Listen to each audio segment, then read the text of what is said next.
Hello, everybody, and welcome to Chat from a Hat. I'm your host, Josh Brown, along with my co-host, Caleb Luther. Caleb, how are you?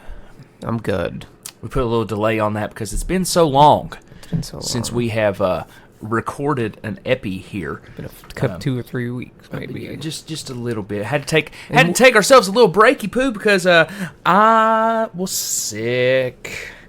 And Nancy was sick. Remember the weather? There was like a tornado? Yeah, the tornado blew through. Not here, but we thought maybe we did it would. get some heavy rain, and that was... I wasn't a big fan of that. Hopefully, all of you out there that are listening are safe and have minimal damage to yourselves and or properties. Especially you Charleston people. I saw especially that. It was Charleston pretty people, bad yeah. that way. It was like cross lanes. Dude, okay, so on tornado the... there. Okay, on the 4-lane, when you're going past... do you know when you're going to Charleston, you go past that straight line, and there's like that Shell station that's on the left when you're going toward Charleston? It's got like the vape shop and all that stuff. It's got the little blinking caution lights. Yeah. When you go past that just a little bit, it honestly, swear to God, there were trees bowed over, like laying on the road, like the side of the road, in a straight line. Was there not? Was there not?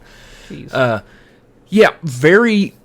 Very crazy. That sounds like my that homeland went through there. Of Ethel. I have a feeling that you have no idea where Chatty McHedderton is, do you? Nancy found the chat head. So all the chat. There he is with all the chats in it. With all the chatties. With all the chatties. We got that now. But yeah, I'm trying to. What was the last episode that we did? What was that about?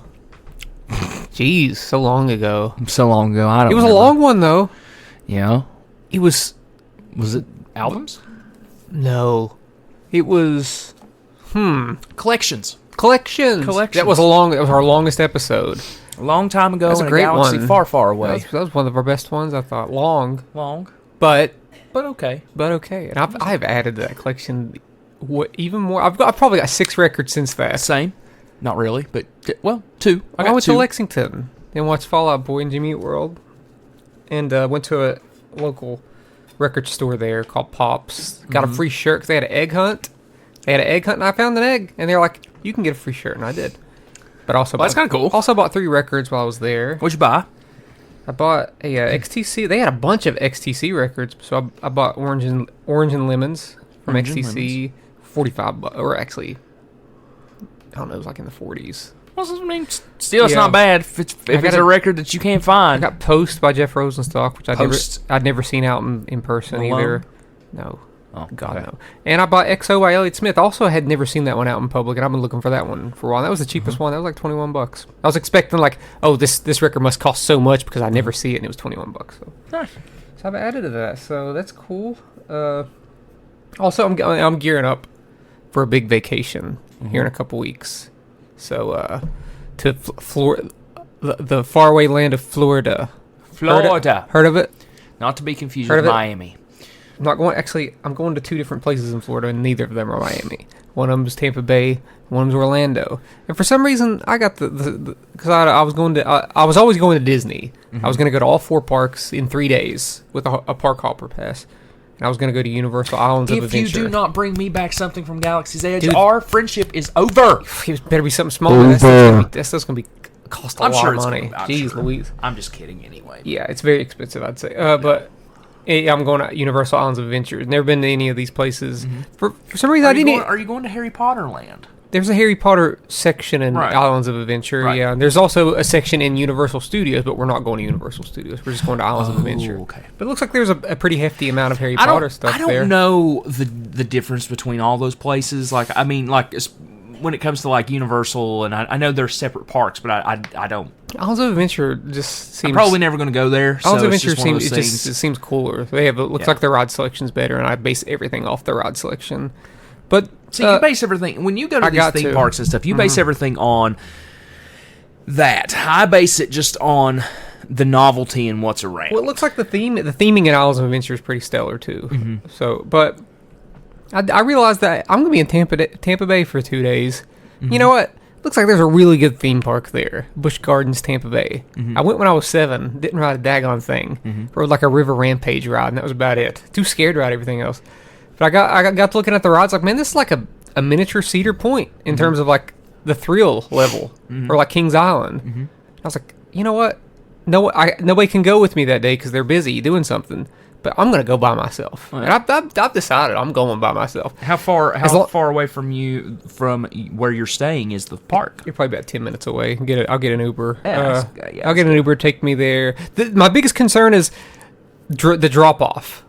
Once you get me in the doors, I'm good to go. I will wreak havoc on that place. Mm-hmm. But the drop off, is there a designated place for Uber or people that aren't driving to be dropped off? They'll know. I'd hope so. The Uber drivers will know. Yeah, just get me in the doors, and I'll move so quick. I'll go through that park.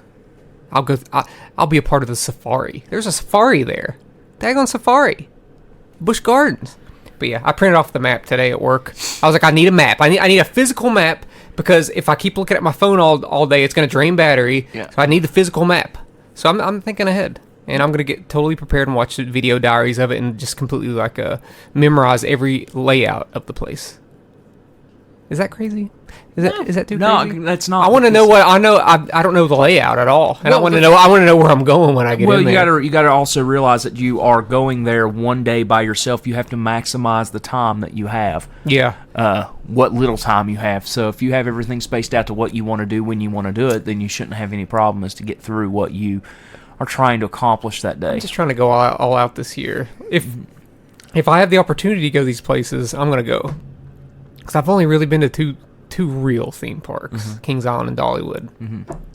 Which we kind of I think we're planning on going to Dollywood later in the year, but that's another story. Yeah, that's later down the line. Yeah, but yeah, I'm excited to go to three new theme parks. We'll take you to Buc-ee's, bub. We'll take you to Buc-ee's. Is there a Buc-ee's in Florida? Probably not. No. I'm talking about. I know, but I was just wondering if there's a Buc-ee's in Florida. I mean, maybe. Where's Buc-ee's more of like a Appalachian? I think it's more like a Midwest situation, right? Tennessee's Appalachian. In Texas, I know there's a lot. Is there one in Texas? Okay. No, but I think Buc-ee's started in Texas. Okay. I think. I could be wrong on that. What else, Caleb? I don't know. You got a new tattoo? I did. I got a tattoo a week ago, and it's already pretty good. Already pretty much healed. It's not even itching anymore. It was peeling for a couple of days. It's still a little pilly, mm-hmm. But it was itching bad for 3 days, and now it's just But I like it. It's bigger than I was expecting. It's cool though. I'm taking off the shirt. God, that is bigger than I thought that it was going to be. I just thought it was going to be super small. Me too, man. Good God, Caleb, that's all up your damn bicep. I know, it's sick. Did you see Caleb's tattoo? Just for I got for the people out there that can't see, I got an Elliott Smith figure 8 tattoo. Look it up. It's way cool bigger than I thought it was. I thought it was just a little bit on his arm. Damn. She's like, my God, Caleb. Yeah. Jesus, man.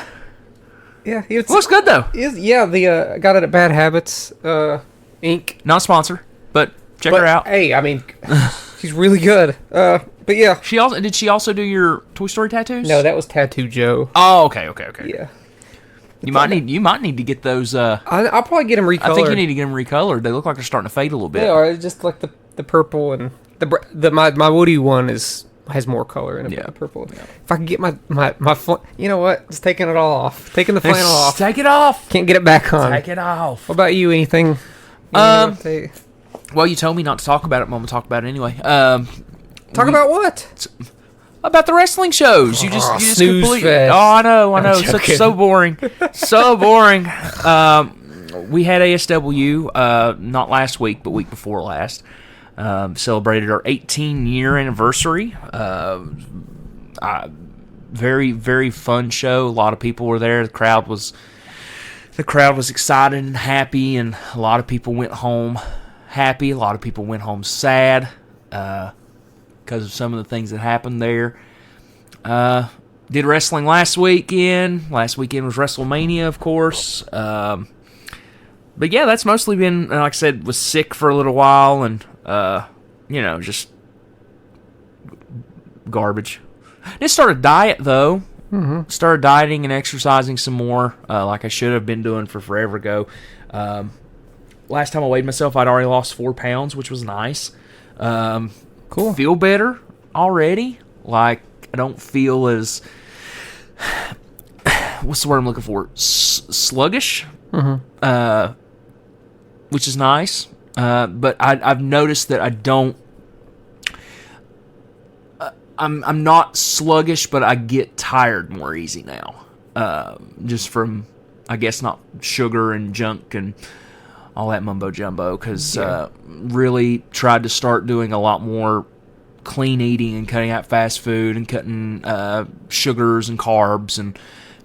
Shouldn't cut out all carbs though. Oh no. Now sugar. Well, cutting out sugar. Yeah. Is very good, but it's very difficult. Yeah, well, that's the thing. It's like I'm not cutting out. Yeah. I'm not cutting out carbs completely. I'm not doing a no carb diet. I'm doing I'm just lowering my intakes of bread and that sort of stuff. I do have like low carb stuff because I've noticed ever since we've moved here, especially, I don't eat as much bread as I used to anyway. Mm-hmm. Like we'll buy a loaf of bread and we may eat 3-4 slices out of it, and that's it. So I've already like cut down bread and things like that a lot, but my absolute vice is pasta and rice and that sort of stuff. But yeah, just more so just cutting out a lot of fast foods and cutting out a lot of just over high saturated fat garbage, just stuff that you shouldn't be eating anyway. You know, lately, recently I learned that red meat not good, not great for you. Yeah. So whenever I found myself where I have to get fast food for whatever circumstance, I usually lean towards white meat, even though it's all processed and it's not good for you. Yeah. At least like it's not like red meat on top of processed meat. Yeah. So I don't know my logic. I don't know if there's any logic behind that or not, but I feel like white meat's better for you than red meat. I'll still pop in a burger every once in a while though, but I usually don't try to get burgers at fast food places. I've just noticed anymore that I'm gravitating more toward things like turkey and ham. You like fish? Yeah, it's okay. I like sushi, but I'm particular fish. about cooked fish though. Now if it's something like sushi or something like that, I could eat that all freaking day. Tuna? But I'll eat tuna. Okay. Yeah, I like tuna. I actually got some tuna packets up there in the cabinet that are like lemon pepper, and there's like a hickory barbecued tuna, which seems weird, but it was pretty good. Nancy actually made barbecue chicken. What was it the other day that you made, love? What was the barbecue chicken thing that we ate? You made like barbecue chicken on something. What did we have with it? Oh, it was just salad. We just had salad. Yeah, just had some shredded barbecue chicken and a side salad, and I ate it and I was full, which was nice. Yeah. And just portion control and stuff like that. So it's working. Trying to get down to where I can get back into my old wardrobe, because I'm absolutely to the point where I feel disgusted that I can't get into my old wardrobe again. Just because I put on so much weight during COVID and then I just didn't stop.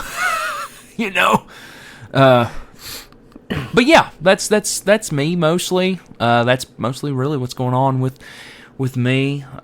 Work is work, and it's election season, bub. It's election season. You know what that means. Unfortunately. You know what that means. Busy time for me, because I have to interview every. Not really. I have to interview or try to interview if they will, get in touch with me or get back in contact with me. I have to do interviews with every single candidate that is running for an office in Mingo County to run in the paper, and that has to be before Election Day in May. So busy. Sick. But yeah, we got going back to the wrestling thing. We got another show coming up next weekend, which should be nice. I think next weekend. Is it next weekend? This episode airs tomorrow, so it won't be next Saturday. It'll be Saturday after next. So we'll have another episode before it comes out. So Saturday after next. I thought it was Sunday. It's a Sunday. It's a Sunday. Yeah. See, I'm not used to that. 21st. Yeah, 21st. Right. Okay. Sunday main event. Special occasions. It's the day after Record Store Day, which I'm sure we'll talk about Record Store Day. We can talk about Record Store Day next week, yeah. If we have an episode. Yeah. We should. We will. We should. Hopefully. We should. And whenever I go to Florida, if we want an episode that week, we'll have to record on that Monday. Because I'm leaving that Tuesday evening. I'm getting on a flight for the first time. Whatever. Airplane folk for the first time. spooky. Not really. Is it a one-way flight, or are you connecting One way somewhere? to Orlando. Oh, well, the way back. It's the way that back. won't be There's so a we gotta Connecting go. flight? We gotta go to Atlanta first. Yeah. We got 30 minutes. 30 minutes? That's it? 30 to 35 minutes. Do you know where your plane's going to be? That's what we're hoping that we can It's get. close? That we can get a layout and like a map of what everything's gonna look like to where I don't know. I'm ready to run. You'll be fine. I don't know about these other people, You'll be fine. but yeah, that's. Hey, they don't make the flight, you leave them. You leave them. Sorry, We'll folks. come pick you up at the airport. Sorry, folks. I'm just saying. You catch the flight, We'll pick you up somewhere, somehow. Gonna make it all right, but not right now. We were talking about... Speaking of music... Oh, God. You good? Yeah, that was rough. Goodness. Honey, why you call... Oh, God. It's an inside joke. Don't worry about it, folks. West Virginia's for Lovers Fest. Lineup came out. Caleb, are you going to go to the show? Are you going to go? I guess I am. I don't have a way. I'm sure somebody's going to go that you I'd know. go watch Thursday. I liked Armor for Sleep in high school, and Under Oath is, by all accounts, good. It's just not necessarily my thing. I've seen Hawthorne Heights. We played with them. I mean, I don't know. I'd go if someone talked me into it. I think it's good. It's a good thing. You know, I feel like I've displeased a lot of people. I mean, it's good for West Virginia, but I just don't care about any of the bands that are playing. Like I said, like even if a couple bands that you did like playing, it would probably just be those couple bands. Like, and it was not unlikely that those two bands were going to end up on the West Virginia one. I know, but just for the record, you did say on air that even if it's just Thursday, you would go watch them, and you backed out of that completely. Yeah, I have. You've backed out of that. It's okay. I saw how much tickets were. What? I saw how much tickets were. We've known how much ticket. We've known for weeks. They're $64. Well, months. Put in the fees and stuff, bub. It's not worth it. It's not worth it. Yeah, Josh. Josh is like. And again, that's not worth it to me. 60. You know what? You know. 69. You know what I could spend? Josh hates that number. You know what I could spend that $65 on? Anything. Anything, because you're the one bringing up the $5 fees. I think I could do anything with that money. I could get a plane ticket and go with Caleb for $65. That's too much money. The plane was $29. You'd have money left over. I was gonna say. You'd have money. I was gonna say, are you saying you don't want me to go or something? The way you kind of said that, you're like, no. You'd have too much money left over. You are not allowed to go. No. Can you take a week off? I have vacation time. Yeah, you're taking that for later, though. You have 2 weeks. Yeah, Josh. I have 2 weeks of vacation time, Caleb. I only get 10 days. But I'm sorry. I'm only taking 5 days for this, though. Well, Two of those are going to be sick days. I know how to cheat the system. Shh. I'm sorry, everyone does it. But yeah, I think they do. I think West Virginia. Did you see where the teacher got fired for doing I did. that? Stupid. Dumb. Stupidest thing. Dumb. Was that person from was it West Virginia? That wasn't West Virginia. I don't think was it? so. No. Yeah. I don't Still think so. dumb. Yeah, it's dumb. Still dumb. It's your time. You can take it how you wish. Yeah, she counted those as sick days and you went to a concert and they got fired. Ridiculous. Dumb. Yeah. And she was a teacher, right? Yeah. Yes, because our education system can afford that here in the United States, but we won't get into that.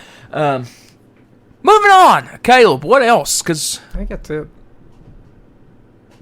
might go meet the nostalgia critic. That's going to be kind of fun. I'll get him to give you a shout out. I don't want one. Well, yeah, AEW is tomorrow, though, but we'll talk about that next week, though. We are going to see AEW tomorrow, and I have a feeling it's going to be... It's either going to be really good or it's going to be a shit show, and I'm leaning toward the latter because it's AEW. But Could be. Which is sad. Soapbox, 2 seconds. Oh, there's too much wrestling on Oh, this episode. soapbox, 2 seconds. 2 seconds. AEW has such great talent and stuff like that, but they need a guidance to where they can get from point A to point B or point A to point C and actually have like some consistency and have some like general storytelling. But they're not going to have that with some people that are in charge. That's all I'm saying. Okay. Moving on. Okay. I guess we're done with the wrap up. Are we? Yeah, I don't. I can't think of anything. I don't have anything else. You did pick up music for the Elder from me, so I do appreciate that. I did at the record store in You did at the Lexington. record store in Lexington. Pops resale. Pops resale. They did have a lot of used records, but Did they all the have- ones I bought were new. But did they have Pops? Pops the cereal? No, like Pops, like Funko Pops? I don't think so, dude. They had Missed like old opportunity. they had Missed old, opportunity. they had old VHSs and stuff. Though. Oh, that's cool. I didn't buy any though. Boo. All right, let's take a break, see Yes. before we get into the topic of a film. No. Yes, actually. Okay. A film auteurs. Auteurs. Caleb, this week we are talking about film auteurs. Is that how we're going to say it every time? Because that's No, I'm not. Because No. that's our Might now. That's our gimmick now. Film auteurs. Film auteurs. Auteurs. Caleb, You bet. define a film auteur. I could look for up me. the definition, but I'm not because I think I can just pretty much say what it is. It's a director that has a has a distinct style where you know that it's their film without looking to see who directed this film, and we're gonna be covering a lot. There's Very a lot of directors that are like that. Like Ari Aster, number Are we one. jumping into Are we jumping into it already? I mean, Let me why finish not? this Girl Scouts Thin Mints cake bite that you guys have really undersold to me because I think they're kind of good. Well, But here's the thing. Here's the thing, though. Here's the thing. I don't like Thin Mints. You don't. I don't like Thin Mints, and I don't like Girl Scouts. But it's very vague. I'm kidding. Like the Thin Mints, it's subtle. You know, the mint's not. It's not too much on this. You know, so really, it's Nancy that undersold it. Oh yeah, yeah. Nancy's all who's a about fan of the mints, of the Thin Mints and whatnot. I love how we immediately was like, let's talk film auteurs, but first let's talk about Let's talk about these Thin let's Mints. talk about these Thin Mint These- cookies or cake bites or whatever the hell they are. But yeah, film tours. I think you got a good idea of what it is we're covering. Directors that have a very distinct style, and we're going to talk about them and talk about their filmography and what makes them special, what makes them not special. Not all of them are good, Josh. You know that. Not all of the Not all- directors are good. Not all or of them are. Not all of them are like just banger after banger. Like Oh. some directors are like, ooh, they have a really rough filmography. They have a few really really bad movies. Just wait. Tim Burton. Quit naming directors, Josh. We're gonna get to directors, okay? Okay. The spoilers are strong with Josh on this episode. Okay. It's not spoilers. You already said Ari Aster. It's Now not you said Tim spoilers. Burton. I mean, I'm just saying. it's like you read my documents. because you didn't. Did you read You it? didn't send it to me or anything. Well, I've been sitting on it for weeks. Well, Okay. First director we're going to talk about is maybe one of the oldest working directors in the game today. Martin Scorsese. Still keeps putting them out. Old Marty Scorsese. Real big into the crime genre now. He's real. Now? Now? It's sort of been his thing. It's been his thing for what? 30 years now, Dude. roughly. Mean Streets came out in like 72 or 73. So, Well, yeah. Taxi Driver came out in 76. yeah. Is Taxi Driver though a crime movie? Would you consider it a crime it movie? definitely is, dude. There's like shoot 'em ups at the end of that movie. Well, I mean, there's shoot 'em ups, but Oh my god. But yeah, Mean Street. I think I'm talking like gangster movie, like He has a few. gangster-esque movie. he has a few. I don't know. That's what I'm saying. Like, especially over the last like 10, 15 years, that's been his go-to over the last 30 years. thing. Except for maybe Wolf of Wall Street. That's Well, Right. let's talk about him then. what we're talking about. I've actually never seen I've actually never seen Mean Streets. Let's talk about him. I thought we were. I've never watched Mean Streets, which the crap, dude? which is unfortunate that I've never watched Mean Streets. I mean, Now, come who's in Mean Harvey Street? Keitel? Oh, in Mean okay, Streets. okay. I know what you're talking about. Harvey Keitel's also in Taxi Driver, plays an antagonist towards the end of the movie. Yeah. But obviously, Taxi Driver, De Niro, one of his most iconic roles, and I think one of Scorsese's most iconic movie. A very young Jodie Foster, playing a prostitute. Jeez, God, Yeah, my God, yeah. Jesus. I've never.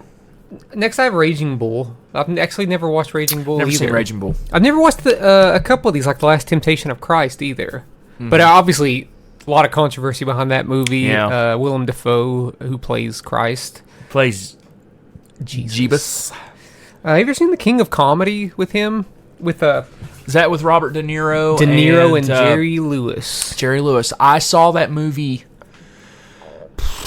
probably 20 years ago, dude. It's a great movie. Seriously, like 20 years ago. I might have been 13 or 14 when I saw that movie. I probably watched it when I was like 18 or 19. Yeah. I don't remember a thing about it. It's but such I think it's such like a swerve, like a curveball for Scorsese, because it's a comedy. It's like a PG, like dark comedy, like no real like bad language in it. There's no like violence. It's just Jerry Lewis. It's just the plot is a little dark because it's about a comedian kidnapping his favorite comedian, but.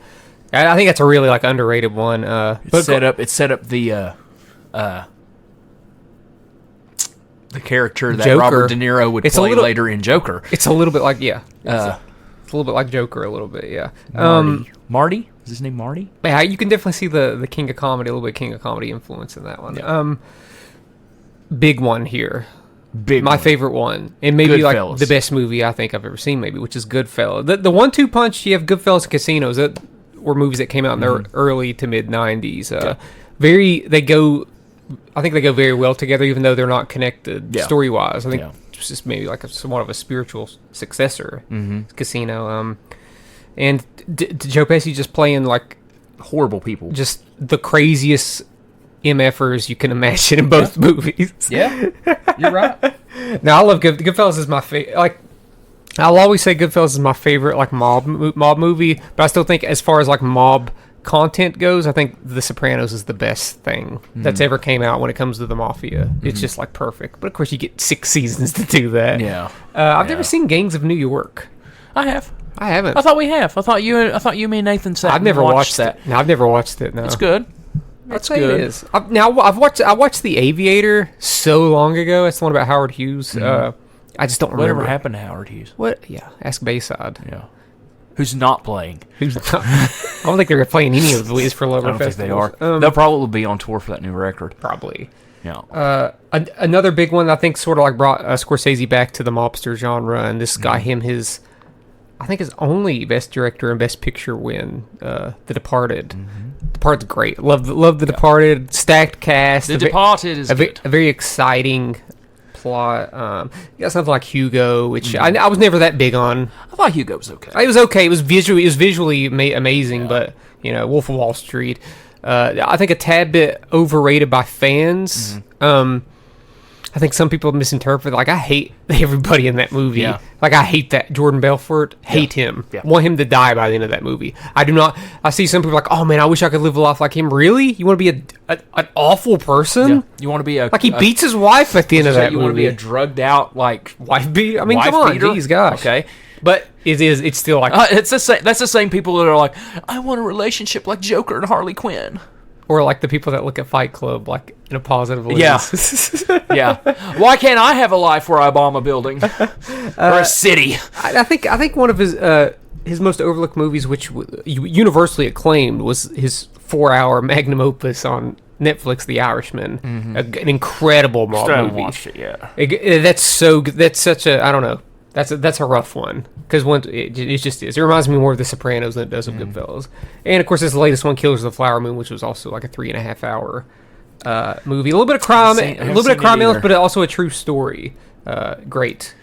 And there obviously he has a lot more movies, and some of even the ones that I mentioned I haven't seen. Yeah, but he definitely has his style.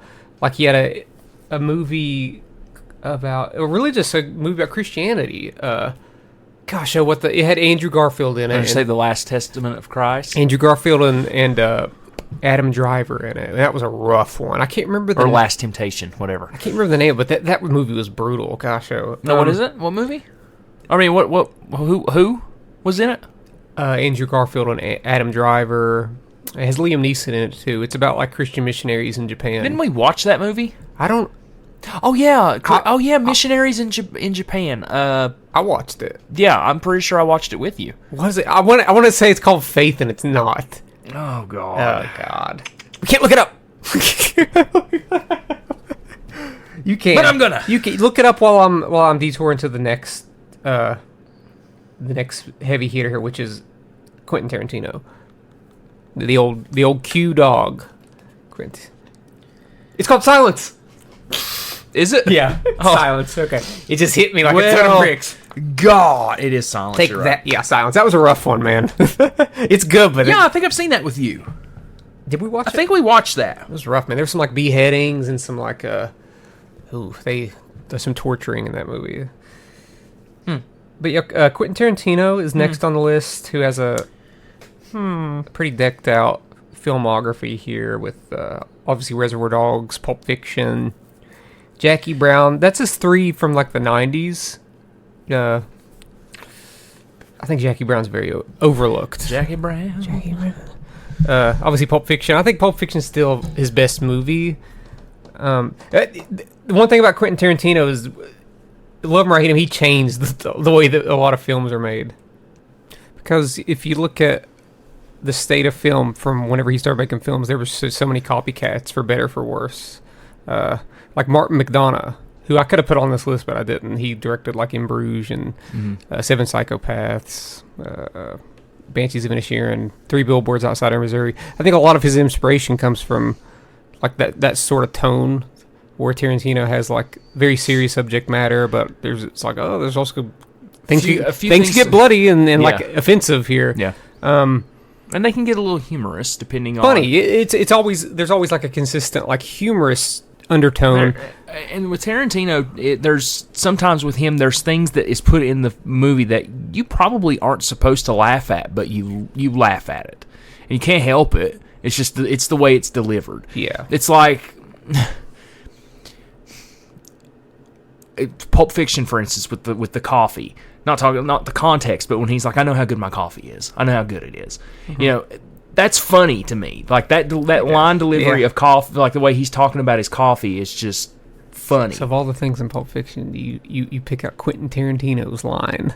No, I'm just his saying cameo in his own movie where he wrote himself saying the N-word. Yeah, for some reason. I don't know why. It's like I'm not talking about that part. I'm talking about the way I gotta be the guy who does this. Yeah. No, but yeah, I agree. Maybe, yeah, maybe he did that because he wanted to take the flack for it. If somebody was going to get flack for it was him. Whatever. But I like his filmography a pretty good lot. You know, the Kill Bill movies are pretty exciting. I think Inglourious Basterds is almost a masterpiece, but it's maybe 25 minutes too long. You know, the thing about Tarantino is that I haven't seen a Quentin Tarantino movie that I just walked out of not liking, except I was there, sir. For Once Upon a Time in Hollywood, which I is love. his worst movie. Which I love. That's my third favorite Tarantino movie. It's his worst that I've seen. It's his worst. I think it's his third best. Yeah. You know, I'd say Pulp Fiction, Reservoir Dogs, Once Upon a Time in Hollywood for me. Nah, sorry, you're wrong. That's okay. I don't care. I know you don't. You don't. People liked it. Some people didn't. But let's keep the pace going of filmmakers that have been working for 30 plus years. This one's up there with like Scorsese in terms of this dude puts out a movie like every year and he don't hit. Whenever he hits, but he doesn't hit a lot of the time. Christopher Nolan. No, this guy's been working since the early 70s. Oh. Ridley Scott. Okay. Ridley Scott. Obviously, I think his best movie is Alien. Clearly. Alien, yeah, I think Alien's like a top 3 or 5 horror movie and like a top 1 sci-fi movie. Why don't you just say it's your favorite sci-fi movie, and obviously Caleb? he did Blade Runner, which I personally like Blade Runner 2049 more. But obviously 2049 don't exist without Blade Runner. And Blade Runner in itself, while I don't think narratively is exciting, I think thematically and just how it looks is like so inspired, and you can tell the influence he had on so many movies to come. I've never seen Thelma and Louise. Did you know he directed that? Thelma and Louise, really? Yeah, Ridley Scott directed Thelma and Louise. I've never seen it. Wow. Have you seen it? I haven't seen it. I mean, I've seen clips and things like that of it. I don't think I've ever seen Gladiator either, like in its entirety. Really? Or Black Hawk Down. I saw Black Hawk Down like in 2002. I heard it's a good war movie, but I don't really recall much about it. Yeah, I mean, this dude's at his age is like he's been popping out movies like once every 2 years or so. Like sometimes like, well, I remember one year he put out like 2 movies in one year. But then we get Prometheus. Hold on. And Alien Covenant. Hold on. Before that, he did American Gangster, which I think is pretty daggone good with Denzel Washington. But yeah, he did Prometheus. I got no problem with Prometheus. I don't have a problem with Prometheus. I think Prometheus set up a wonderful world, and they just screwed it on Alien Covenant. Like, they completely screwed up everything that I found interesting about Prometheus. They're like, let's get back to the xenomorphs. I'm like, no. Prometheus set up a really cool, like where do we come from kind of story, and I thought it was interesting. So, yeah, Alien Covenant is like one of my least favorite Ridley Scott movies that I've seen. But he did The Martian, which was a really good Martian's good. Sci-fi. You watched it, right? Mm-hmm. Okay. Yeah. And he put out a movie a couple With years Matt Damon. He put out a movie a couple years ago that I thought was really overlooked called The Last Duel. That had Adam Driver and Matt Damon and just another the actress from Killing Eve. I can't remember her name. But that was a really overlooked movie. I don't know if he's directing the new Gladiator or not, but he's gonna be popping out movies, man. He still pops. He at his age, I mean, geez. He obviously doesn't have the track record of a Tarantino or a Scorsese, but there's still some gems in there. Speaking of gems, Uncut Gems. Christopher Nolan, which has nothing to do with gems, but Christopher Nolan's definitely film a tour. Sir, he works out a lot, so he is the. I go to the gym a lot. Okay, Nolan, if the one thing that makes his movies distinct is the lack of humor and the runtime 99% of the time.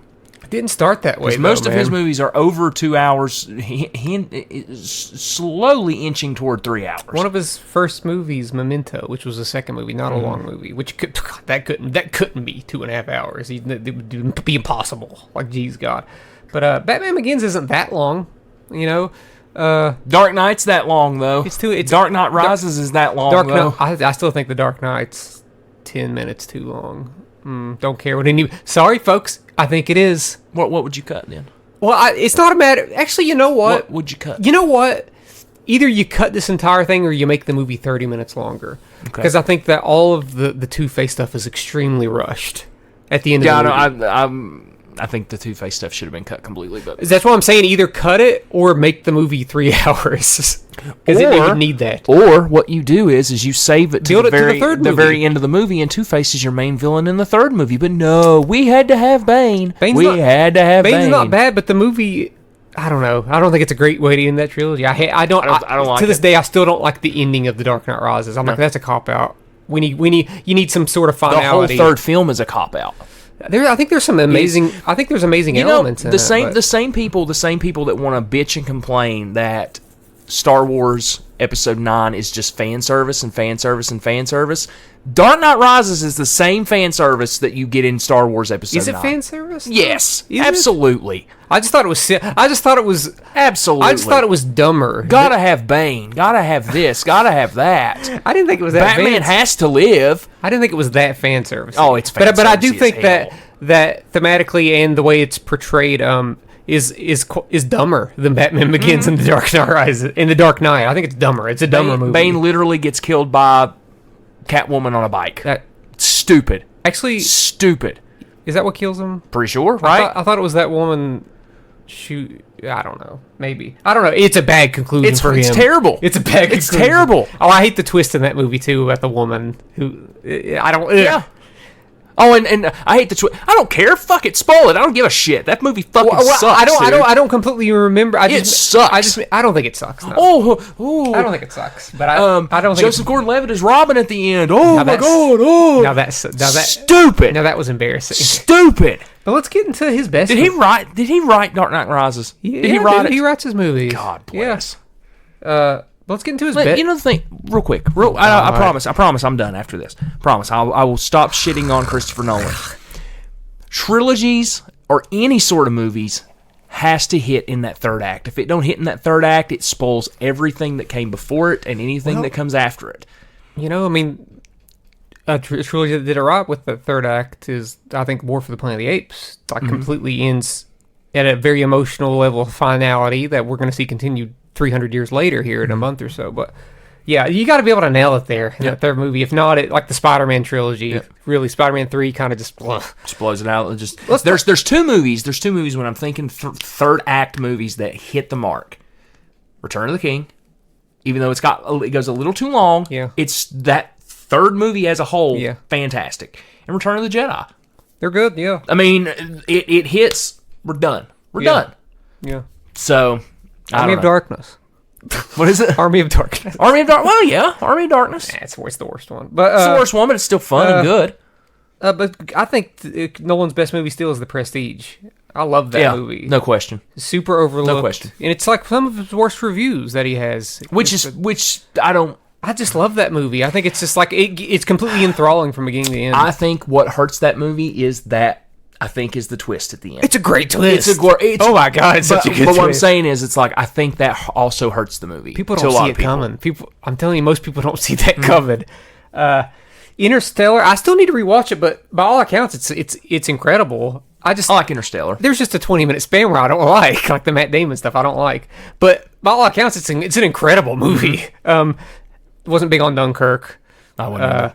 It was obviously amazing filmmaking, but with no emotional core. The other problem with Dunkirk and this might sound... There's nothing to grab on. This might sound bad, right? It's film 101, like the movie, basically. Well, the thing of it, there's nothing to grab onto, and I'm sorry, I can't grab onto any character because I can't tell anybody fucking apart. Well, there are no characters, dude. That's what I'm saying. There really like, isn't. The people, it's just showing. It's at times experimental filmmaking, showing different vignettes of different characters that we never get to know. It ain't 1917. It's really not. I don't care. 1917? Yeah, it's not. It's not 1917. And Oppenheimer, also by all accounts incredible, just didn't love it as much as other people. You know, I do owe it a rewatch though, admittedly. Bubby, what about Tenet, his worst reviewed movie? Yeah, I never watched it, so I didn't put it on here. No. I'm probably never gonna watch it, dude. I heard it was so confusing. I'm sure. I don't think I have it. What about Inception? You didn't put Inception on there? Yeah, it's on here. Yeah, Inception's great. It's on here. I don't have it in me to sit down and watch Tenet at my house. I'll never make it through it. Well, guess what? We'll watch it here sometime, just so we can say. I don't have it in me to sit through it and watch it at anybody's house. Well, I would have had to watch it in theaters, and I was very scared of COVID. You know what you do? I was very scared of COVID. You know what you do? You put it on your phone and watch it while you're on the plane going to Florida. I'm good. Okay. I think I'll be in Florida before it's even over. I think it's like a 2.5 hour trip. God. It's getting the most 2.5 hour trip. It shouldn't take you 2.5 hours to fly to Florida. Two hours maybe. I think 2 hours maybe. 2 hour flight? Yeah, dude. That shouldn't be any more than like 90 minutes. Dude, Florida's like 12 hours There's away, no way that's that long. What? I don't know what it is, Josh. Can I continue talking about film tours? Hold on. I went from Charlotte to Phoenix and it took 4 hours. And that was across the country. Listen, they're $29 tickets. We're gonna be. You must be flying at the speed of smell, is what you're doing. We're gonna end up in a boat towards the end of it, just rowing ourselves to Florida. You'll be. Half of the people on the plane will be on the left wing, half will be on the other saying, "Just jump, it'll go, I promise." Let's get into it'll fly that way. A filmmaker that's maybe the most filmateur of anybody on here. Wes Anderson. Oh, okay. Who'd you think? I thought we were going Tim Burton. I'm sorry. Oh, no, I think Wes Anderson, dude. You know a Wes Anderson movie when you see it. You do, no doubt. And there's a couple that I haven't seen on here. He loves pastels. And you know what? I haven't watched his last couple of movies because for some reason they just haven't pulled me. They haven't intrigued me. Like Asteroid City, I've heard mixed things, but people that are Wes Anderson fans have told me that it's good. I know the cast is like gargantuan. Yeah. But there's a couple of his first two that I haven't seen, and I hate that I haven't seen it. I haven't seen Bottle Rocket or Rushmore, which I heard are just great. But the first one I've ever watched was The Royal Tenenbaums, which I love that movie. Yeah. Have you seen The Royal Tenenbaums? Yeah, me and you and Nathan watched it. That's such a tragic yet goofy and funny movie. For my introduction to Elliott Smith too, and it just so happens to be happening during a scene where someone's trying to kill themselves. I'm like, oh wow, there's Elliott Smith. There's my guy. Needle in the hay. Love it. The Life Aquatic with Steve Zissou. I don't know how to say that last name, but that is a cult classic. Maybe his worst reviewed movie, but if you talk to fans, I think because it's so quirky, and it's like maybe. Fantastic Mr. Fox, obviously a classic, an absolute my favorite classic. Even when he goes to stop motion like he does in Fantastic Mr. Fox and Isle of Dogs, it's still very much a Wes Anderson movie. I think it's the things that he uses. It's the way that he, and maybe it goes hand in hand with the cinematographer too. That I'm sure that he works. He has to work probably the same cinematographer almost every time. Yeah. It's always the way it's shot, like the angles and the depth. Oh, every shot looks like a perfect painting. Yeah. So mixing that with the dialogue and dialogue delivery, the very nonchalant dialogue delivery, even when things are like go awry, like in something like Grand Budapest Hotel, And he's like, whenever Ray Fiennes is like, somebody murdered her, and you think I'm the suspect. Then he just starts running. He just runs. He bolts. Like, that's like a Prison Break movie, and it's just like so delightful. Yep. I don't know if you've seen Moonrise Kingdom. It's a nice little coming of age movie. No. It wasn't one of my favorites, but it's nice, you know. But yeah, you know, Moonrise Kingdom, is that like the camp? Is that like a camp? Yeah, it's got Edward Norton in it and Bruce Willis. But yeah, you know a Wes Anderson movie. I still need to see his last couple. He won his first Oscar at the Oscars for a short film that he did on Netflix. So he's now officially an Oscar winner for a movie that no one has heard of. So boo. Moving on to, I think, my favorite filmmakers. I always forget about them because lately they just haven't been as on as they were, and that's the Coen brothers. Joel and Ethan Coen, which, if I'm not mistaken, they've split. I watched Ethan Coen's new movie. Split? Why would you split from I know, your dude. team, dude? I watched Ethan Coen's new movie a couple weeks ago. Which was? What was that? Driveway Dolls. I watched it. Oh, yeah. It's weird. It's weird, dude. Like, it's already short. It's like 82 minutes, and there's probably 10 minutes of visual psychedelic moments that add nothing. Like, what is happening? But it is funny. But it's just so weird. It's not that good. I can see why it got the reviews that it got. But you put those two Coens together, man. They're especially starting off. They're like early track record, even like their 2000s track record. God, incredible. Like Blood Simple. When Blood Simple's your first movie, like you got a stew going. You've seen Blood Simple, right? Raising Arizona, I think, is one of the best comedies of all time. I love Raising Arizona. Did you ever see Miller's Crossing? Their gangster movie, their mobster movie. It's good. I don't think so. It's very good. Did you watch Barton Fink? What a weird. I love that movie. There's something about when you put John Goodman in a damn Coen Brothers movie. He just brings it, man. And he's a scene stealer. Even in Inside Llewyn Davis. Did you watch that? I love that. There's like a heartbreak to that movie that's just so good, especially from a musician point of view. Fargo, arguably their best movie, and what people have been able to build, Noah Hawley particularly has been able to build off the Fargo brand to make a really good series, all because of the tone and atmosphere of this movie. Very much captures their drama and comedy. Big Lebowski, hilarious. Sometimes I feel like it gets a little bit overrated. It is. But it is overrated. But it's still good. It's so funny. Yet again, John Goodman. It's not terrible. You put John Goodman in a Coen Brothers movie, he's bringing it. Even in Oh Brother Art Thou, he brings it. That might have been my first Coen Brothers movie that I ever watched. Was Oh Brother? Oh Brother. Yeah, mine too. This one goes neck and neck with Fargo for me, and it's their only Best Picture man. It's No Country. Yeah. To me, it's like 1A and 1B. They're just they complement each other so well. Burn After Reading, really weird one, but I like that one a lot. Serious. Did you ever watch A Serious Man? I don't think so. It's another one of their weird ones, but I liked it a lot. And True Grit, probably their least weird, probably their most straightforward movie. It almost doesn't feel like a Coen Brothers movie, but and then we have the not so great like Hail Caesar. Hail Caesar's a disappointment. It has its moments, but we were looking so forward to that. They did The Ballad of Buster Scruggs, which is on Netflix, which is an anthology movie. It's good. But it is an anthology movie. It's just like 20-minute short film. So I'm hoping they get back together to make some like gems, because I think they got a little too weird for their own good there at times. I think Inside Llewyn Davis was their last great movie, and that was 11 years ago. This is a filmmaker I think gets overlooked, and his films all have a very distinct visual look from cinematography. Everything like always looks like a little I know what you're talking about. Fluorescent. I know what you're talking about. Paul W.S. Anderson. Yes. Alien vs. Predator Requiem. The best movie ever made. The Resident Evil movies. Event Horizon. A lot of people like Event Horizon. Event Horizon's not bad. No, it does have some scary stuff. Yeah, it's got some scary stuff. But just as good as Paul Thomas Anderson. Yeah. Or as P.T. Anderson. No, Paul Thomas Anderson. Who did you say? What's the guy's name? Paul W.S. Anderson. Oh, yeah. We'll be talking about Paul Thomas Anderson here in a bit. But David Fincher. Okay. Very distinct style. Seven, Fight Club, Zodiac. Girl with the Dragon Tattoo. Social Network, Gone Girl. All similar, with the exception of maybe like Curious Case of Benjamin Button, which is more of like a delightful, more visual Forrest Gump. These other movies like have a dark presence to them. Even The Social Network, to some extent. Just sort of like an uneasy feeling all the way throughout. Thanks to his cinematography and mixed with music, especially with them teaming up with like Trent Reznor and Atticus Ross here lately. He's been all about that partnership, especially Since like Social Social Network. Network 2010. Gone Girl is a classic for me, but Zodiac I think is still my favorite from him. You never seen Zodiac, have you?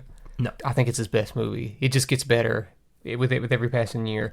This one's a weird one because it's going to start off weird, and it's going to be like, oh yeah, he did these most popular movies ever made. Almost. This is Peter Jackson. Okay. Obviously, we know him from the Lord of the Rings trilogy and King Kong. Do you know? I think was King Kong the last movie? No, he directed the Hobbit movies, didn't he? Did he direct the Hobbit? I think movies? he directed the Hobbit movies. Okay. I've never seen the Hobbit movies. I haven't either. But his last movie outside of the Hobbit franchise or Lord of the Rings franchise was King Kong. So, but he started off as but he's been doing documentaries lately. Sure, I mean he did the Beatles, so they get back, and he fame. did the war documentary too. Did he? Where they because that's what started all of the technology that he was going to get to use, because he pulled a bunch of war footage and cleaned it up and colorized it and all that stuff, and like that was the first big break in that technology that he had. What makes Peter Jackson so weird is that I think his filmateur stand as a director is before Lord of the Rings. I have a hard time viewing the Lord of the Rings as filmateur films. They're really, really good at adaptations. They're fantasy blockbuster movies.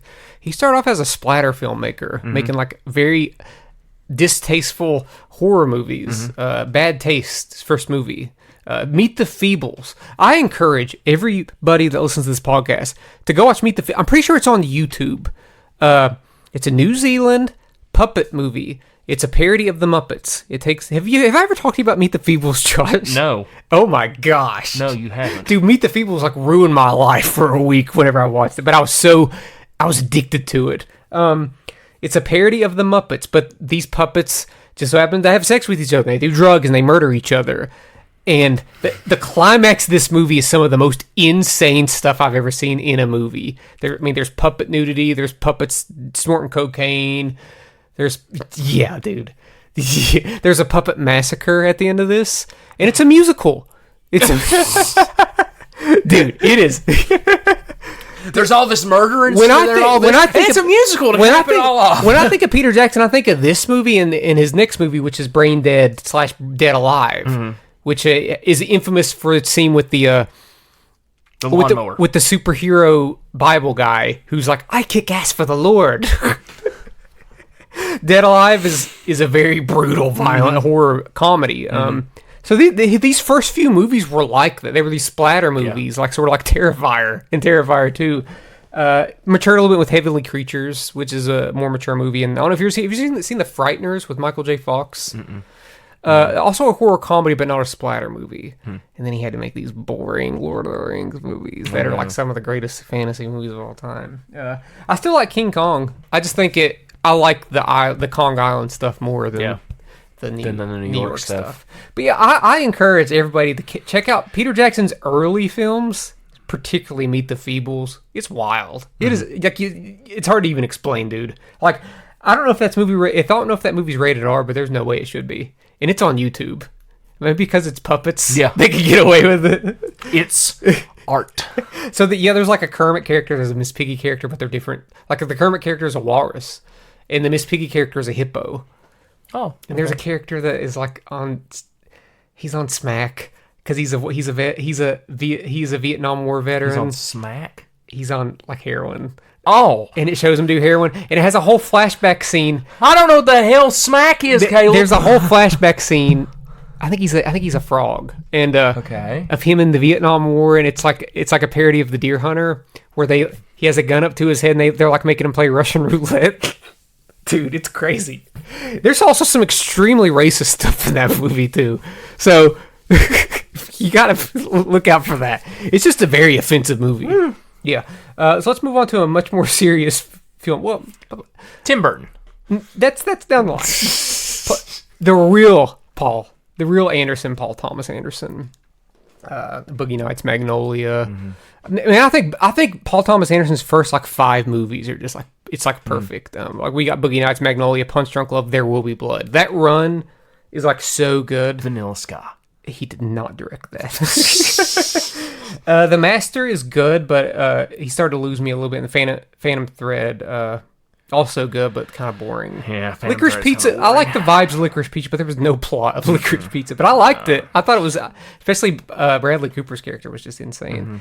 But Paul Thomas Anderson is one of the greatest filmmakers of our generation. I just wish he would get back to making movies that I really love, like the Magnolias and the Boogie Nights. I mean, geez, those are just like epic pieces of like cinema. Guillermo del Toro. Okay. Infamously directed Blade 2. You know that? I did not know Directed that. Blade 2. No wonder Blade 2 is so good. A lot of people consider Blade 2 to be the best one. One of his first films, The Devil's Backbone, is a really good Spanish horror movie. He did the Hellboy movies, which are considered some of the most like critically acclaimed comic book movies. Yeah. Pan's Labyrinth is one of my favorite movies, bar none. It's like the second best movie I've ever seen. Just a beautiful dark adult fantasy. Shape of Water, I know that's one you love. I love it too. Yep. I think those two movies complement each other in a weird way. Yeah. And he did the stop motion Pinocchio from a couple years ago, which is just like really good and hard. It's so heartbreaking. But yeah, he's a really good filmmaker. There's some that I haven't seen. I've never seen those movies that he made. What were they called? Pacific Rim, the first one. I never watched it. I didn't watch it either. Yeah, never watched it. And he made another movie a couple years, Nightmare Alley, that I did not care for. So he'll pop out a movie every once in a while. I'm like, eh. But sometimes, man, whenever he's on his A game with the Shape of Water or Pinocchio, I'm like, that's Guillermo del Toro. Or whenever he cameos on It's Always Sunny in Philadelphia as one of the McPoyles. 2 episodes to be exact. All right. Here's the one, Josh. All right, let's go. Timothy Burton. No doubt a film auteur. Especially if you look at his like mid 80s to late 90s stuff. All those movies are pretty good. I mean, Pee-wee's Big Adventure, Beetlejuice, which will be returning to that world later in the year. Batman and Batman Returns. All these movies have a very distinct style. They all kind of, with the exception of maybe Pee-wee's Big Adventure, which still even has its like, jarring, like creepy moments. Yeah. Edward Scissorhands, very much in the same vein. Ed Wood was a little bit step outside of that. That was more of his Oscar bait movie, but I still think it's his best movie to some extent. Mars Attacks, also a little different. Yeah. That's him channeling the B movie era of like the 50s of like those bad movies. And I think the last one to wrap up that particular era of Tim Burton movies is Sleepy Hollow. Did you watch Sleepy Hollow? It's good. Yeah, it's creepy. But something happened, man. I think it's that Planet of the Apes really like was his first stinker. And then it's been mostly stinkers since then. You'll get a hit every once in a while. Like a Big Fish is good. And some of these I've never seen, but I heard they're good. Like Corpse Bride and Sweeney Todd. I don't like Corpse Bride. Okay, well I've heard it's good. But. Sweeney Todd's okay. And just also it's okay. I heard it's good. But I want to throw this out there. He did not direct Nightmare Before Christmas, folks. So don't be throwing that on me, okay? Yeah. He didn't direct it. It was Henry Selick. He did come up with the concept, but he didn't direct it. So it's not his movie, guys. And I've never seen Frankenweenie either. One of his other stop motion. Never seen Frankenweenie. Yeah. So Sweeney Todd is good. Like it's soundtrack's good. Yeah. Everything. But Corpse Bride is just I didn't care for it. I didn't care for it at all. That's just me though. And some movies I just haven't even been bothered to watch. Like, well, I don't like Charlie and the Chocolate Factory. I watched it. I don't think it's good. It's the worst of the 3 Willy Wonka movies that I've seen by a landslide. And it's got like decent reviews. I don't know how. Dark Shadows is trash. I ain't even gonna talk about it. Dark Shadows sucks, man. I don't. It sucks. You know what's sad is I want you to watch the Dark Shadows movie that came out in the 70s that actually like feeds into the actual show. Yeah. Like you don't have to watch the show to get that movie. Okay? And just see how good Dark Shadows actually is as a mythology and everything. Because that Dark Shadows movie is good. The Tim Burton Dark Shadows movie is a mess. I remember leaving that theater so mad over what they did to that show. I really hope the new Beetlejuice is good. Is pretty good. I have a feeling it won't be.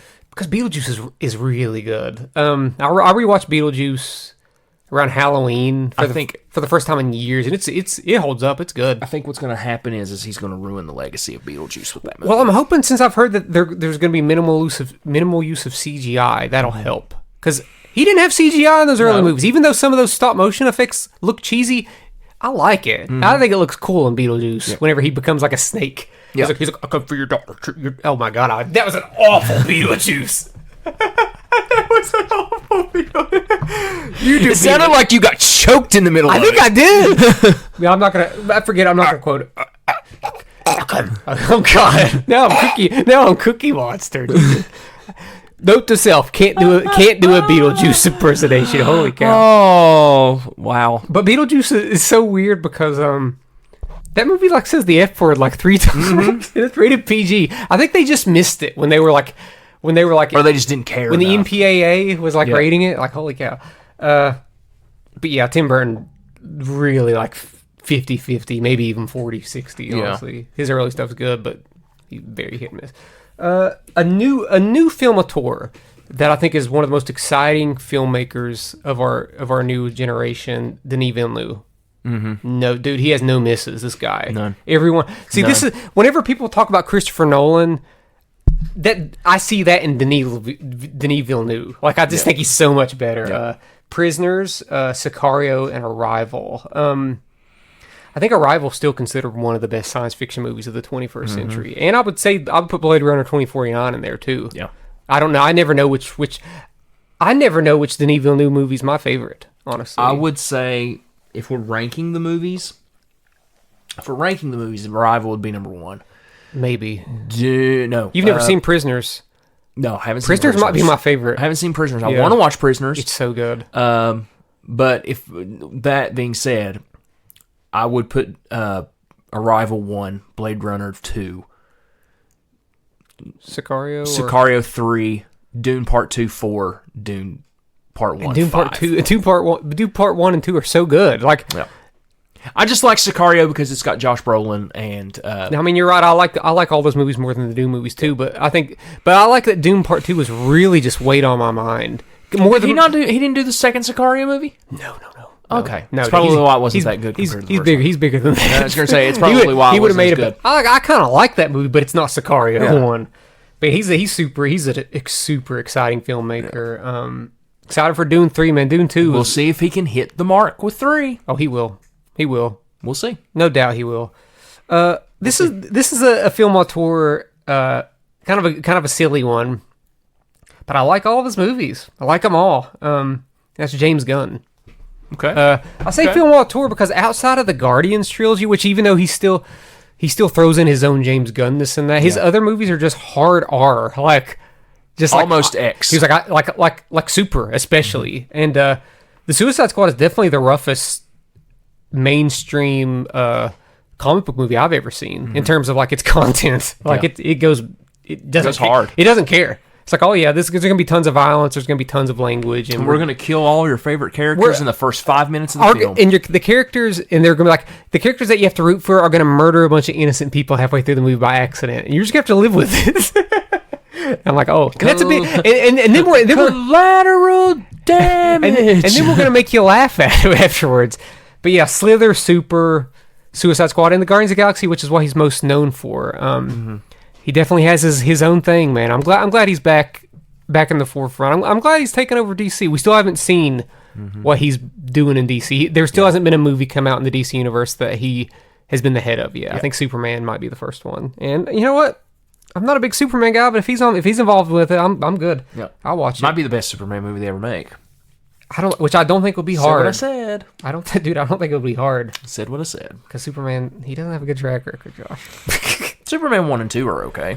I know, but they're aged a little. Well, they are. In the modern era, with today's technology, I mean, you should be able to make an incredible Superman movie, and maybe it'll happen. These next three, anything's better than Man of Steel. These next three, I put all together because they all have 3 or 4 movies a piece, and that's Greta Gerwig, Damien Chazelle, Jordan Peele, and Ari Aster. Okay. These is the new wave of film auteur, and horror. all their Most of them. Greta Gerwig. No, I said most of them. Oh yeah, well Jordan Peele and Ari Jordan Aster Peele and Ari definitely. Aster, yeah. Yeah, well, let's start with Greta Gerwig first. Lady Bird, Little Women, Barbie. That's 3 for 3. That's 3 for 3 right there, straight up. I haven't seen Little Women, but I've heard it's pretty It's her good. worst movie, but it's good. It's a good Christmas movie. Damien Chazelle, to me, is 4 for 4. Whiplash, La La Land, First Man, and Babylon. First Man's his worst, but I liked it. Babylon's super overlooked. And Whiplash, I think, is like the best movie of the 21st century, probably. Maybe I'm just like stepping outside of my... I think it's the best movie of the 21st century. Yeah. I love that movie. And La La Land's right up there with it.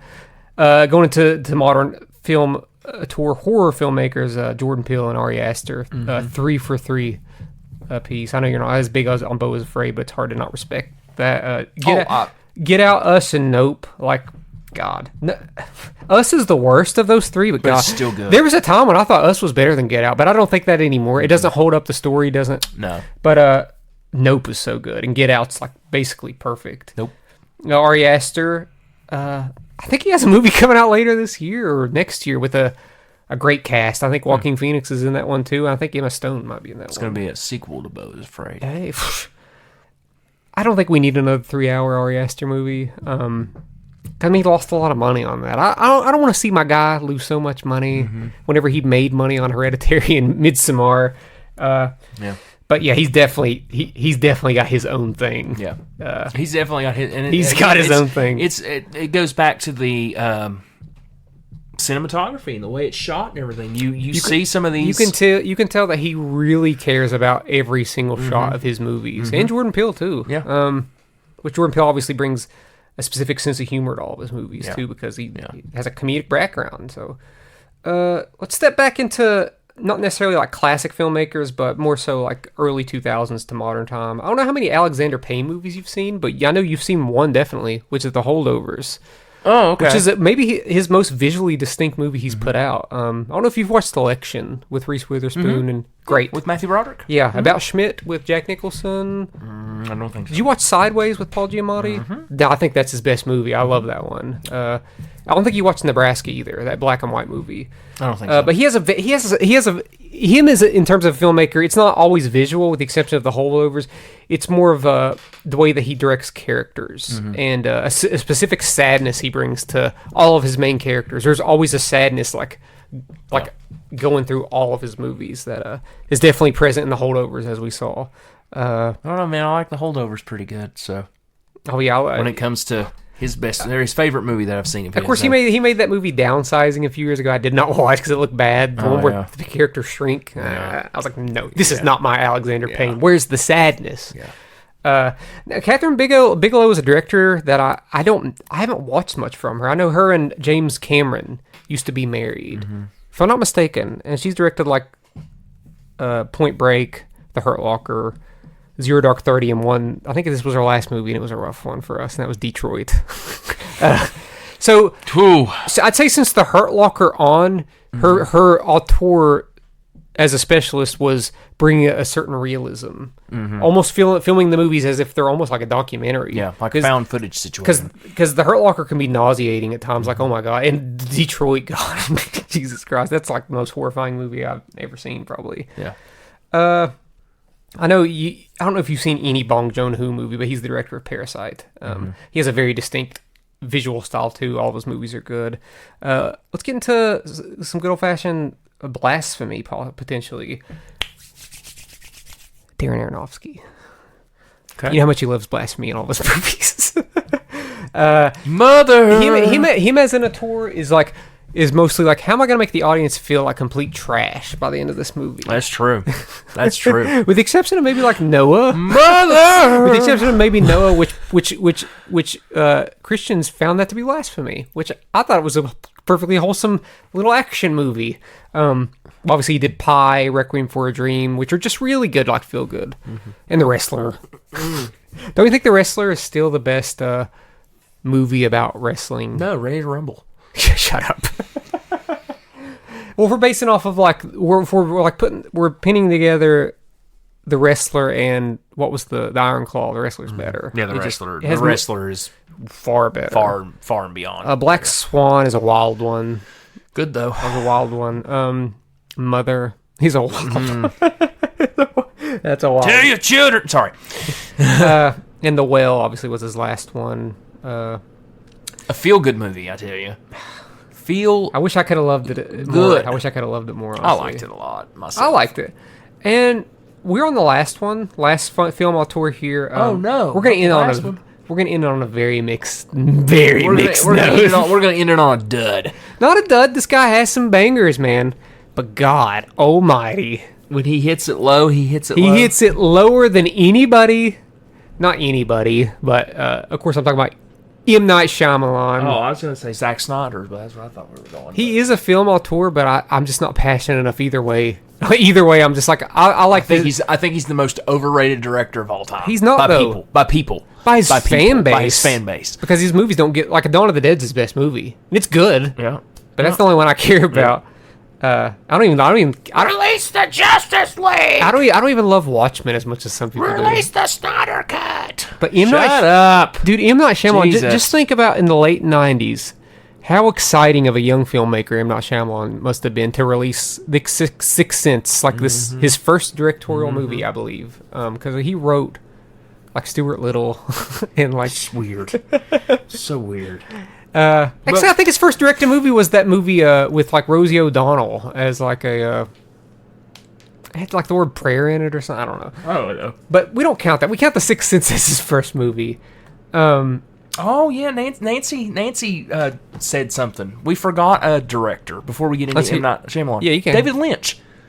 Yeah, I had him, but I just haven't seen many of his movies. I haven't seen a lot of his movies, but he does have a distinct... Let me think of the movies I've seen from David Lynch. Eraserhead. Eraserhead, Firewalk with Me. Dude, I think that's it. Moving on, then. I mean, I need to watch, like, Blue Velvet and Elephant Man and stuff like Blue that. Velvet is fantastic. I'd say it is. It's very good. Yeah. Part of it doesn't make sense, but which that's the thing about David Lynch. A lot of his movies, he does not give you the plot. Like, you got to figure it. Like, you just, you just figure it out. Mm-hmm. Either you figure it out and it's very open ended, and you just like Mulholland Drive. You don't. Nope. Mm-hmm.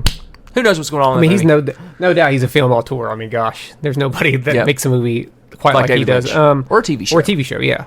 But M. Night, man, it must have really sucked to release Unbreakable and then to get mixed reviews because an audience has a certain expectation.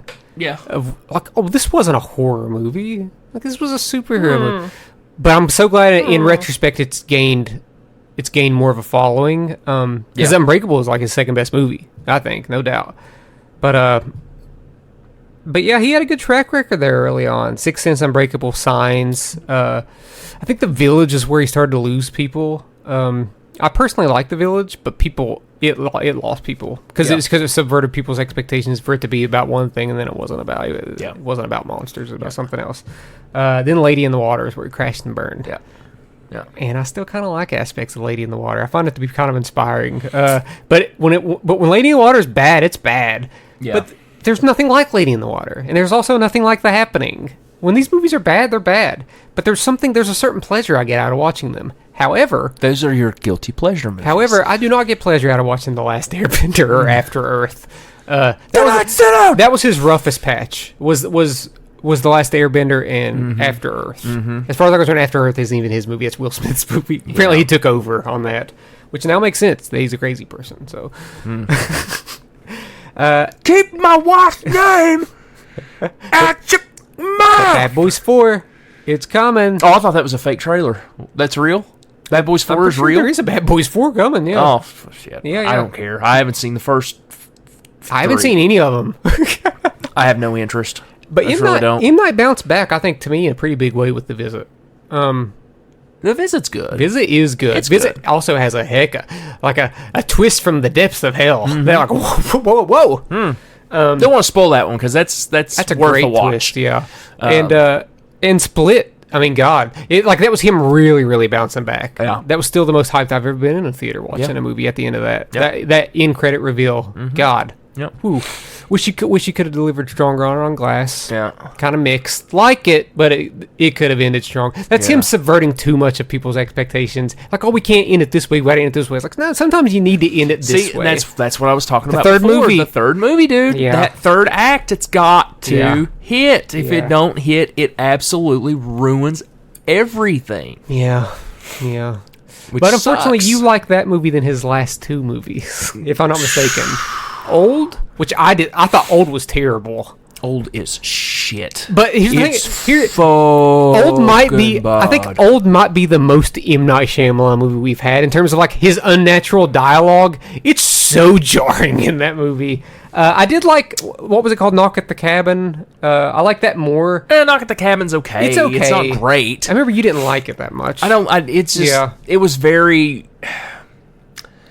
Here's the thing about, and this is playing into what we're talking about. When you hear an M. Night Shyamalan movie, you have an expectation when you walk in. Mm-hmm. You have an expectation of a twist, or you have an expectation of it being weird and things like that. That movie wasn't. It was straightforward.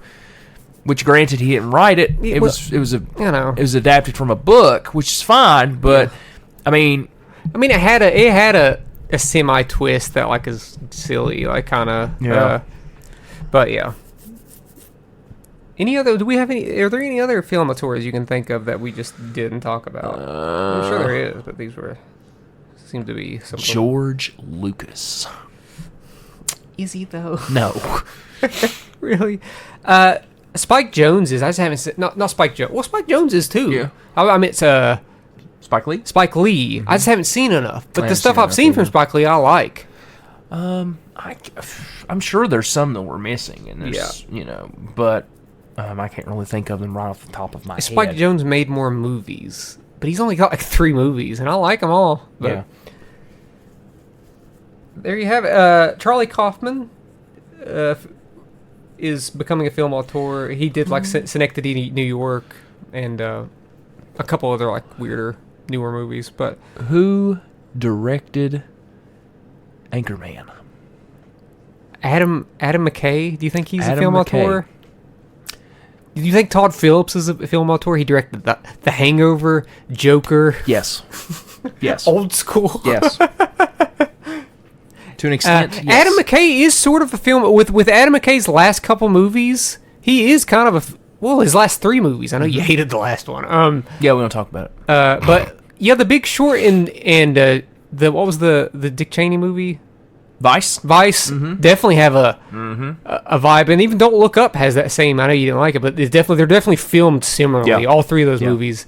So I guess that's They him. filmed like they were filming The West Wing or something. Is I what guess they felt like. very also like sort of like realism. Yeah. And it didn't necessarily work as well. And Don't Look Up because that movie is goofy. The movie sucks. But I didn't think Vice and The Big Short aren't goofy. They're funny, but they're not goofy. Yeah. I think they're grounded in reality. Yeah. Yeah. But yeah, that if that's. I can't think of it anymore. I can't think of anybody. My brain else. is. I've been sitting on this document for weeks now. Yeah, Caleb's head is mush. Ugh. Caleb's head is mush. All right, let's. Alex, actually, speaking of film auteur, there's a filmmaker with a new movie coming out this week called Civil War. Alex Garland has really compiled a short list of movies that I think he could be considered a film auteur. Would you not agree? Sure. Like Ex Machina, Annihilation, Sure. Men, and now Civil War to Sure. some extent, I think so. If your theater's open, unlike ours, you can go watch Civil War. Yeah, We're gonna not watch really. We're gonna watch it in a couple weeks. Not really happy about that. We're gonna watch it in a couple weeks. Caleb, Yeah. Did you pick one? you're gonna be. Josh, pick something from the hat. You're gonna. Since you're gonna be away next week, we're gonna do something easy. Away next week? No. I'm not gonna be away next week. I'm gonna be away the next week. The next week? Yeah, the next week. Yeah. Okay. Next week I'll be able to film. I'll be able to record on Monday or Tuesday. Okay, so we'll hold on to that one then. Because It'll be the 23rd when I leave. because Josh is changing it already. when was the last draft we did? We did that the band draft, right? Band draft. Is that right? I Yeah. got smoked. Yeah, that was a few weeks ago, wasn't it? That was about over a month ago. Over a month It was a while ago, dude. Over a month ago, Yeah. We can always because I pulled a draft. do a draft. I mean, if you want to do a draft. I'm gonna lose. I got to adapt to the draft somehow. Okay, we'll put that one back. Okay. We'll put that draft back because I just picked another draft. Okay. Cool. We're going into the music territory. Again. Hold on. Kill me. I'm not good at this. Favorite TV show theme songs. Draft. Okay. And I already know my number one. I gotta do some. All I'm saying is, I gotta play along with the people, I guess. got yourself a gun. That'd be an awful pick. It's number one. Are you insane? Be a great pick for us, but not a great pick Yeah, if you want that's to win. I know how to play this game now, Josh. Buddy, to be honest with you, I don't even think I'd be playing to win on this one. I think I'm just going to pick my You favorite say that TV every time, TV show but yet there you are picking out. Well, I gotta pick Friends. Fuck Friends, dude. I hate that show. So we're not going to ban I anything, hate are we? that show. No. Who Okay, cares? whatever. I mean, it's one of those. Yeah, whatever. Whatever. Where can people find us, Caleb? They can find us by After I just deafened them, where They can can we, find us by where can we find us? typing in Chat From a Hat on Facebook, Instagram, Twitter, TikTok, and you can email us at chatfromhatcast@gmail.com. Might even get Nancy involved in that one if she wants to. TV show draft. TV show draft. Have you watched enough TV shows to where you would have enough of a theme song? TV show theme songs. Okay. Or just sometimes it's not a theme. Sometimes it's just an opening song. Yeah, it can just be an opening song. It doesn't necessarily have to be a theme song. Sometimes It could it's a just be an song opening written song. specifically for the show. Sometimes it's just a song. Right. Yeah. Good. All right. Good. I gotta really. I think about this one. You got to think about it a little bit, but it'll be fun. I think. Oh, it will be fun. It'll be Yeah, fun it'll be fun. because I've already got an idea of some of them that I want to draft, and if they get drafted out from under me, I'm going to be just pissed. Yeah. Oh, I already know. No, I know my number one. If it doesn't get taken, I know what I'm going with, and it's going to be obscure. Okay. The Dark Shadows theme song. Yes, even though, that theme song is terrible. I don't know what it is. It's bad. It's just Dark Shadows. no. I'll play it when we get off the air. I don't know what I was because expecting. it's terrible. Okay.